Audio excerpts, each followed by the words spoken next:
রাতের আধার ঘুচে গেল ফজর হলো যখন আমার নবী দুনিয়াতে এসেছিল তখন। আমার আওয়াজ শুনছেন তো? মিলান এগুলো, তোমরাই তোমার নবীর উম্মত। তোমরা যদি সত্য মিথ্যা না জানো, তাহলে নবীর বিরুদ্ধে গিয়ে নবীর দুশ্মনের সঙ্গে উঠা বসা করে নবীকে কষ্ট দিয়ে আল্লাহ জাহান্নামে চলে যাবে। তাই তো আমরা সজাগ করছি। তাহলে সেই সময় নবীর দুশ্মন ছিল বড়, সব থেকে আরো দুশ্মন ছিল দুই শ্রেণী। এক শ্রেণী হলো যারা রাজ ক্ষমতা দখল করে বসেছিল, মানুষের উপরে জুলুম অত্যাচার করত। আমি কোনো গল্প কেসা কাহিনী বলছি না, আমি তারিখে হাদিস বলছি। অস্বীকার যদি কেউ করে কাফের হয়ে যাবে। নবী সাহাবাদের কওলকেও মানতে হবে। শুনছেন তো নাকি? তাহলে এক শ্রেণীর মানুষ তারা কারা? যারা মানুষের উপরে জুলুম করে, অত্যাচার করে, গরিবকে লুটে, বিধবাকে লুটে, এতিমকে লুটে, গুন্ডা বাহিনী দিয়ে নিজেদের ক্ষমতাকে টিকিয়ে রেখেছিল। মোহাম্মদ রসুল তাদের বিরুদ্ধে কথা বলেছে, কোনো জুলুম বন্ধ করতে হবে। তাই তারা আমার নবীর সব থেকে বড় দুশমন ছিল।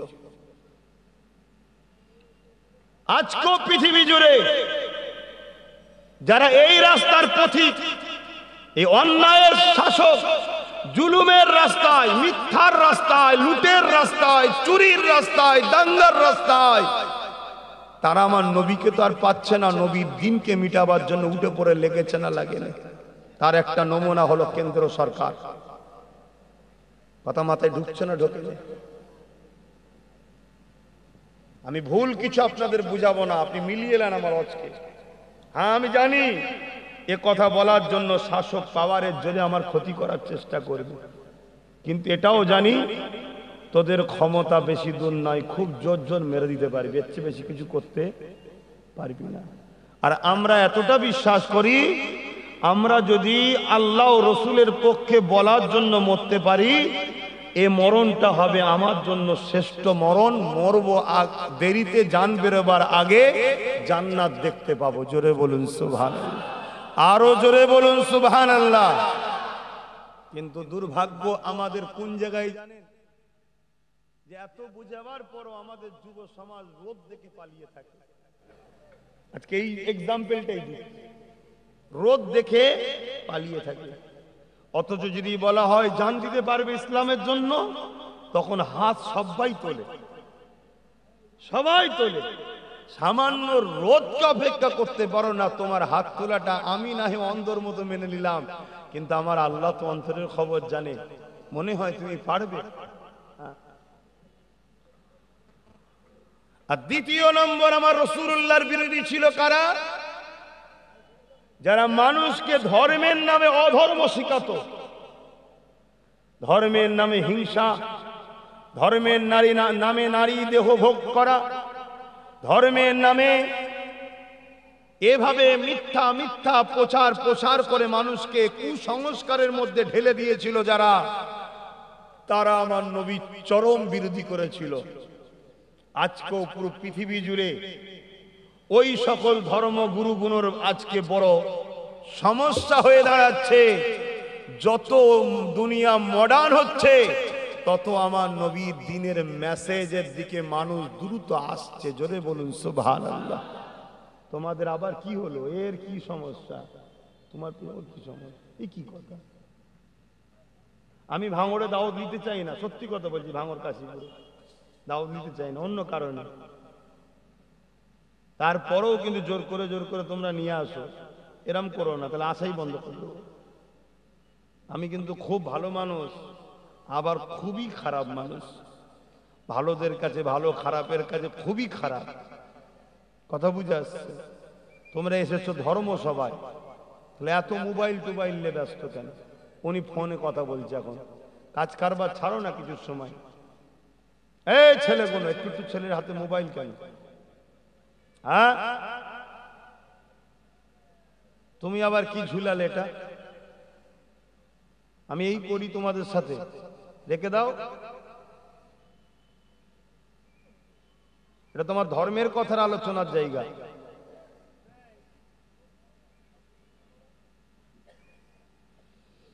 আজকের দিনও পৃথিবীর দিকে তাকিয়ে দেখুন, যারা ধর্মের নামে নারী দেহ শোষণ করছে, ধর্মের নামে হিংসা ছড়াচ্ছে, ধর্মের নামে বিভাজন তৈরি করছে, ধর্মের নামে মানুষকে কুসংস্কারের দিকে ঠেলছে, ধর্মের নামে মানুষকে পর্যন্ত বলি দিচ্ছে, তারাই দেখুন আমার নবীর বিরোধী করছে। মিলিয়ে দেখুন না, সেদিন তারা আমার নবীকে বিরোধী করতে করতে করতে করতে এমন জায়গায় পৌঁছালো, আমার নবীকে জানে পর্যন্ত মারতে চেয়েছিল।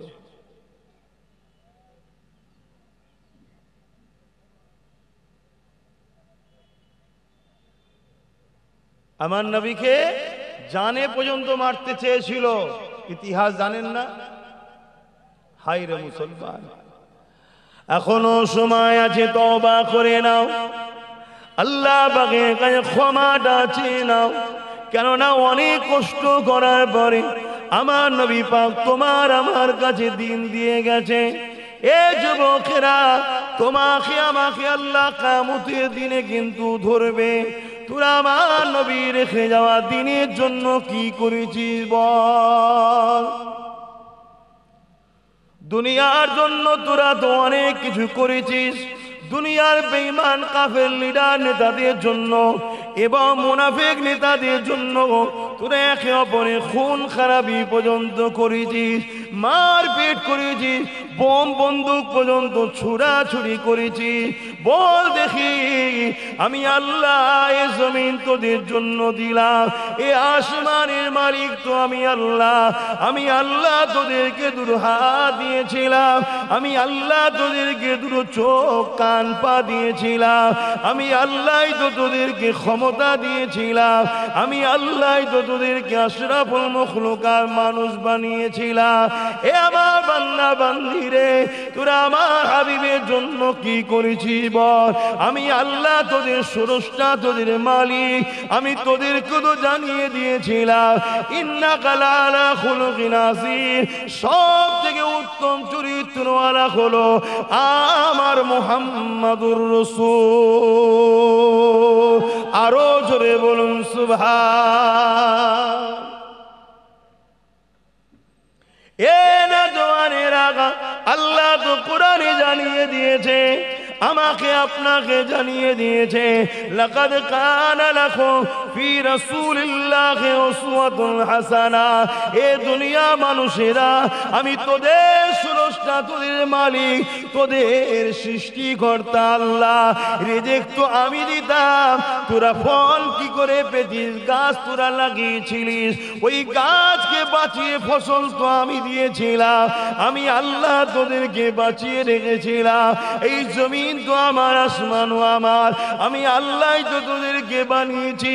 বল দেখি, আমি আল্লাহ তোদেরকে বলে দিয়েছিলাম, আমি আমার হাবিবকে তোদের জন্য লিডার বানিয়েছিলাম, আমি আমার হাবিবকে তোদের জন্য মডেল বানিয়েছিলাম, আমি আমার হাবিবকে তোদের জন্য পথ প্রদর্শক বানিয়েছিলাম।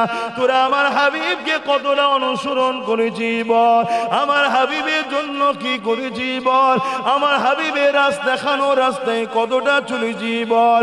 এ যুবক, মনে রেখে দিও, আল্লাহ ছাড় দিয়েছে বলে ছেড়ে কিন্তু দেয়নি। আল্লাহ তোমাকে আমাকে পাকড়াও করবে, একদিন মাইকে ঘোষণা হয়ে যাবে, শোনো বিশেষ ঘোষণা, আব্বাস সিদ্দিকী ইন্তেকাল হয়ে গেছে। এই ঘোষণাটা তোমারও একদিন হবে। কবরে সবাই তো নিয়ে যে শুইয়ে দেবে, মিনহা খালাকনাকুম ওয়া বিহা নুঈদুকুম ওয়া মিনহা নুখরিজুকুম তারাতান উখরা বলে মাটি দিয়ে তো চাপা দিয়ে চলে আসবে। এ যুবকেরা, ওই দিন থেকে শুরু হবে তোমার জন্য আখিরাতের রাস্তা। প্রতিটা খাটিতে খাটিতে তোমার জন্য বড় প্রশ্নের সম্মুখীন হতে হবে।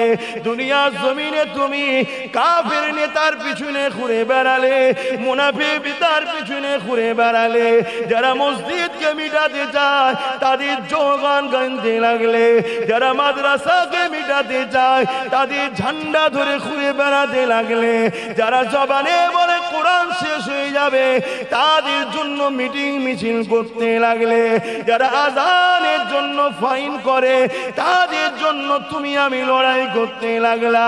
মনে রেখে দিও, আল্লাহ ছাড় দিয়েছে, ছেড়ে দেয়নি। একদিন তোমাকে আমাকে কবরে ঢুকতে হবে। আল্লাহ নবী জানিয়ে দিল ওই কবরটা তাদের জন্য জাহান্নামের একটা গর্ত হয়ে যাবে। আর এই জমিনে যারা উঠেছে রাসূলুল্লাহর জন্য, কথা বলেছে রাসূলুল্লাহর জন্য, লড়াই করেছে রাসূলুল্লাহর জন্য, বন্ধুত্ব করেছে রাসূলুল্লাহর জন্য, ঠান্ডা ধরেছে রাসূলুল্লাহর জন্য, নাই সত্যের পক্ষে দাঁড়িয়েছে, জীবনের বাজির অনেক হুমকি এসেছে, অনেক ফোনেতে হুমকি এসেছে, অনেক জায়গাতে গাড়ি আটকে হুমকি দিয়েছে, অনেক কিছু চক্রান্ত হয়েছে, সব কিছুকে তোয়াক্কা করে যারা দিল লাগিয়ে রাখবে আল্লাহ ও রাসূলের জন্য, মনে রাখবেন এদেরও মৃত্যু হবে, কিন্তু এদের কবরকে আল্লাহ জান্নাতের বাগিচা বানিয়ে দেবে। আরো জোরে বলুন সুবহান।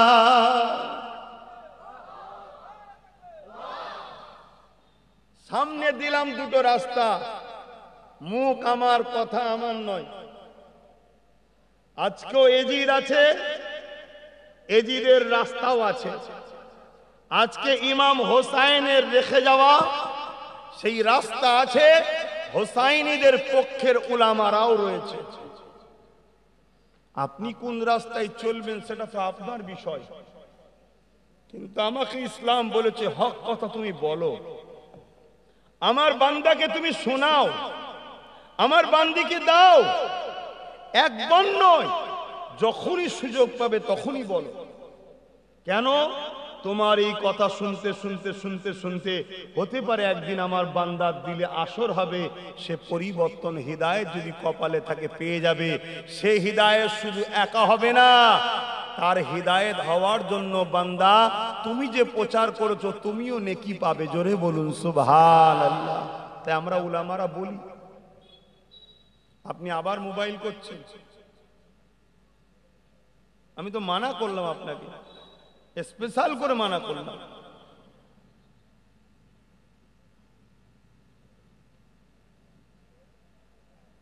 ভাইয়েরা আমার, নিজের ধর্মের ক্ষতি নিজেরা করেননি, গুনার মাপ আছে। ধর্ম বিদ্বেষী, নবী বিদ্বেষীদের মাপ নাই। গুনার মাপ আছে, ধর্মের দুশ্মনদের সহযোগীকারীদের মাপ নাই। একটা গাছ লাগালেন, গাছটাই 20 ফল তৈরি হয়, আপনি জানেন এ গাছে ভালো ফল নয়, 20 ফল, আপনি জানার পরেও লাগিয়েছেন। ওই 20 ফল খেয়ে যতজন মানুষ মারা যাবে, দুনিয়ার আইনও বলছে আপনাকে কিন্তু থানায় তুলে নিয়ে যাবে, শাস্তি দেওয়া হবে। আর আমার আল্লাহ বলছে তোমাকে এই 20 ফল লাগানোর জন্য যত মানুষ ডেট হবে, এই মার্ডার করার আসামি হিসাবে তোমাকে জাহান্নামের শাস্তি দেওয়া হবে। একটা 20 ফল গাছ লাগানোর থেকেও ভয়ঙ্কর হলো একটা 20 জাতীয় লিডারকে তৈরি করা। শুনছেন না? শুনেন? তার জন্য কত ঘর উজাড় হয়ে যাবে, কত এতিম তার হক পাবে না, কত বিধবা সে তার চোখের পানিতে তার ইজ্জতকেও রক্ষা করতে পারবে না। একটা জালিম অত্যাচারী লিডার তৈরি হওয়ার জন্য তোমার ইসলামের উপরও ঝড়ঝাপটা আসবে। শুনছেন তো নাকি? এটা কি আমার দায়িত্ব নয় আমার নবীর উম্মতদের ভাবানো? কি গো, দায়িত্ব আছে না? এবার এই কথা যখনই বলবো, এই অসৎ চরিত্রের 20 মার্কা নেতাগুলো তখন দেখবেন আমার সমালোচনা করবে। এই সমালোচনা করার জন্য শুকরিয়া জানাই খোদার, যাতে করে তোমরা সহজে সেই মুনাফিকগুলোকে চিনতে পারো। এটা তোমাদের জন্য সহজ হবে। সাবধান হন, সাবধান হন। এ দুনিয়া কিন্তু চিরস্থায়ী নয়। সামান্য লোভ লালসায়, সামান্য গাড়ি বাড়ি পদ, সামান্য একটু দুদিনের দুনিয়ার জন্য জাহান্নামকে খরিদ করে ফেলছি না তো? একটু ভাবা দরকার। আব্বাস সিদ্দিকীর আছে না না? কথা বলে। আমার ভাবা দরকার আছে না না? আচ্ছা, আপনাদের ভাবা দরকার আছে না না? হ্যাঁ, সবাইকে ভাবতে হবে। দুনিয়া সামান্য সুখ শান্তির আরাম আয়েশ, একটু নামের জন্য আমি জাহান্নাম কিনে নিচ্ছি না তো? কেন? আল্লাহ সব জানে। আমি তোমায় লুকিয়ে কিছু করতে পারি, তুমি আমায় লুকিয়ে কিছু করতে পারো। বলো, আমি আল্লাহকে লুকোতে পারবো? তুমি আল্লাহকে লুকোতে পারবে কি? অতএব ভেবে চিনতে পা ফেলো। আখরি জামানা বহুত কঠিন সময়।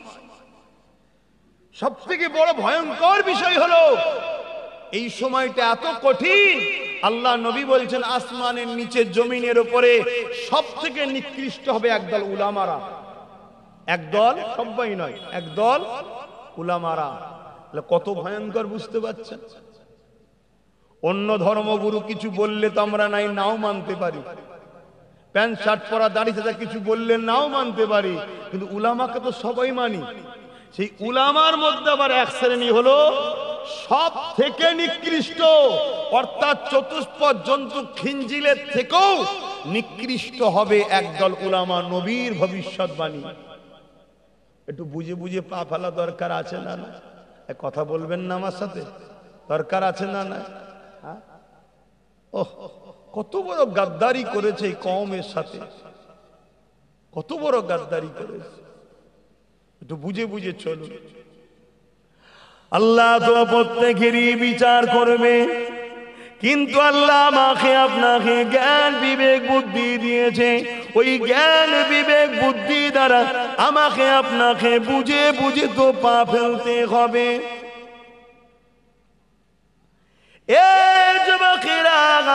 আগুন তো পুড়িয়ে যায়। আপনি জানেন আগুন যখন পুড়াবে আপনার তো ইচ্ছা করে আগুনে হাত দেওয়া উচিত হবে না। এরপরও যদি আপনি হাত দেন তাহলে বিপদের সম্মুখীন তো আপনাকে হতে হবে। আপনি তো জানেন যারা আমার আল্লাহর নয়, রসুলের নয়, তারা কখনো আমাদের কল্যাণ চাইতে পারে না। হ্যাঁ, হাতির দেখাবার দাঁত আলাদা থাকে, চিবাবার দাঁত আলাদা থাকে। এই সমাজে আমাদের মধ্যে কিছু মানুষ দেখানো মডেল তোমার আমার জন্য সাজে, কিন্তু তাদের হৃদয়ে আল্লাহ ও নবীর বিদ্বেষ যাদের মধ্যে আছে তারা কখনো তোমার আমার হতে পারে না। তাই তো আল্লাহ জানিয়ে দিলে, এ দুনিয়া মানুষেরা, আমি তোদের জন্য আমার নবীকে মডেল করলাম।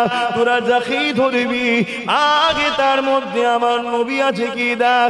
তোরা যাকে পীর বলে মানবি আগে দেখ তার মধ্যে আমার নবী আছে কিনা। তোরা যাকে মুফতি বলে মানবি আগে দেখ তার মধ্যে আমার নবী আছে কিনা। তোরা যাকে আলেম বলে মানবি আগে দেখ তার মধ্যে আমার নবী আছে কিনা। তোরা যাকে ইমাম বলে ইক্তেদা করবি আগে দেখ তার মধ্যে আমার নবী আছে কিনা। হে আমার বান্দা বান্দিরে, দুনিয়াবি জিন্দেগি করতে গিয়ে তোদেরকে রাষ্ট্র পরিচালনাও করতে হবে। আমি আল্লাহ ওই জায়গা তো তোদেরকে আমার নবীকেই মডেল করলাম। এই দুনিয়ার জমিনেও তোরা যদি কাউকে লিডার বানাতে চাস, কারো পিছনে যদি দাঁড়াতে চাস, কারো যদি জয়গান গানতে চাস, মনে রাখবি তার মধ্যেও দেখ আমার নবী আছে কিনা। যার হৃদয়ে আমার নবী নাই, আমি আল্লাহ তোদের সৃষ্টিকর্তা সতর্ক করে দিই, তাদের কাছে তোরা যারা পরিমাণ উপকৃত হবি না, তাদের দ্বারা তোদের কোনো ফায়দা লাভ হবে না। তারা কখনো তোদের কল্যাণ চাইবে না। হতে পারে তাদের কল্যাণের জন্য সামান্য কিছু ভিক্ষা স্বরূপ তোদের দিতে পারে, কিন্তু মূলত মনে রাখবি তারা আমি আল্লাহর দুশমন, নবীর দুশমন। তারা তোদের সর্বসময় ক্ষতির জন্যই কিন্তু প্ল্যান তৈরি করে। আমি আল্লাহ তোদেরকে সতর্ক করে দিলাম, আমি আল্লাহ আমার নবীকে সব থেকে ভালো মডেল করেছি। তোরা আমার নবীকে দেখ, আমার নবীর আদর্শ দেখ, আমার নবীর জীবনী পড়। তোরা ধর্ম করবি আমার নবীর দেখ, তোরা অর্থনীতি করবি নবীকে দেখ, তোরা বিজনেস করবি নবীকে দেখ, তোরা সংসার করবি নবীকে দেখ, তোরা কারবার করবি নবীকে দেখ, তোরা রাজনীতি করবি নবীকে দেখ, তোরা আত্মীয়তা করবি নবীকে দেখ, তোরা সম্প্রীতি করবি নবীকে দেখ। যেভাবে আমার নবী করেছেন বা করতে বলেছেন ওইভাবে তোরা কর। মনে রাখবি আমি আল্লাহ আসমান থেকে রহমতের দরজা খুলে দেবো, তোদের সংসারের অভাব দূর হয়ে যাবে, তোরা বিমার থেকে মুক্তি পেয়ে যাবি, সংসার জীবনে শান্তি আসবে, বাপ বেটা স্বামী স্ত্রী মিল মোহাব্বত হবে, মানুষের মধ্যে ইনসাফ আসবে এবং পরকালে আমি আল্লাহ আমার শান্তির জান্নাত পেয়ে যাবি। আরো জোরে বলুন সুবহান।